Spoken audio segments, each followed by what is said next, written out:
বাংলাদেশের স্টুডেন্ট সমাজে সবচেয়ে অবহেলিত আর নেগলেক্টেড পার্সেন্টেজ অফ পিপল কিন্তু সাত কলেজ আর ন্যাশনাল ইউনিভার্সিটির স্টুডেন্টরা। And I think I have figured out Y.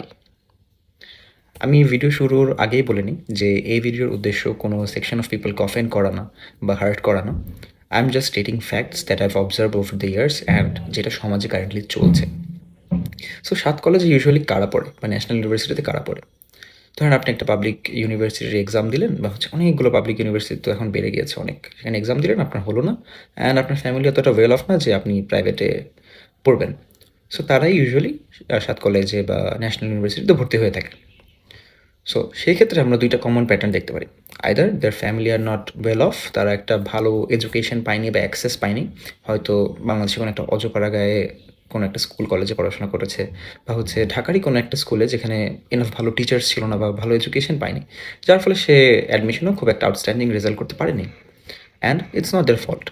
But অন্যদিকে যারা অ্যাকচুয়ালি ধরেন পাবলিক ইউনিভার্সিটিতে চান্স পেলো না, but family is well off বা ফাইন্যান্সিয়ালি স্টেবল, তারা যারা প্রাইভেটে ভর্তি হয় তারা কিন্তু মোটামুটি একটা ডিসেন্ট এডুকেশন পেয়ে আসে, যদিও তারা তথাকথিত শার্প ছিল না থ্রু আউট দ্য লাইফ। হয়তো সাত কলেজের স্টুডেন্টরা বা ন্যাশনাল ইউনিভার্সিটির স্টুডেন্টরা তাদের পড়াশোনায় বেটার, বাট যেহেতু তারা অ্যাক্সেসটা পেয়েছে বা ইংলিশ মিডিয়াম স্কুলে ইংলিশ ভার্সন স্কুলে পড়েছে, তাদের ইংলিশের বেসিকটা ভালো, বা তারা নিজেদেরকে বেটার প্রেজেন্ট করতে পারে, তাই they are more presentable to the society. So দেখা যায় কি আমাদের বাংলাদেশের সোসাইটি তো অনেক বেশি শ্যালো।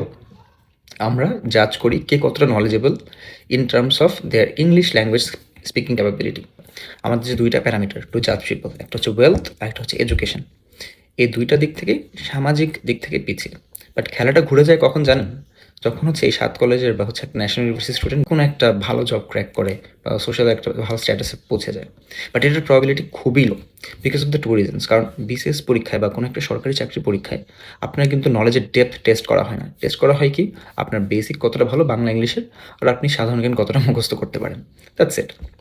সো সে যখন তার এই ল্যাকিংসটা কাটিয়ে ওঠে over the years in university life বা স্টুডেন্ট পড়িয়া যেভাবেই হোক, তখন সে যখন এই গেমটা চেঞ্জ করে দেয়, তখনই এই কিছু সেকশন অফ পিপলের জন্য, লাইক 0.0001% মানুষের জন্য সোসাইটির একটা সেকশনের ধারণা বদলে যায়। কিন্তু এটার জন্য we have a long way to go. So আমার মনে হয় যে এই দুইটা কারণের জন্যই সাত কলেজের স্টুডেন্টরা বা ন্যাশনাল ইউনিভার্সিটির স্টুডেন্টরা তাদের যে যথাযথ সম্মান বা তারা যখন তাদের রাইটসের জন্য ফাইট করে, যে তাদের যে ফাইটটা বা তাদের যে ইনসিকিউরিটিটা, সেটা আমি খুব ডিপলি ফিল করতে পারি যে তারা কোন ইনসিকিউরিটি থেকে এই জিনিসটা করছে। তারা they just want to be part of a greater thing, just not to feel small. So আমার এই রিয়েলাইজেশনটা হয়েছে ওভার দ্য ইয়ার্স, অ্যান্ড খুব কাছ থেকে কিছু মানুষকে দেখেছি তো। সো সেদিক থেকে আর কি অবজারভেশনটা শেয়ার করলাম আপনাদের সাথে।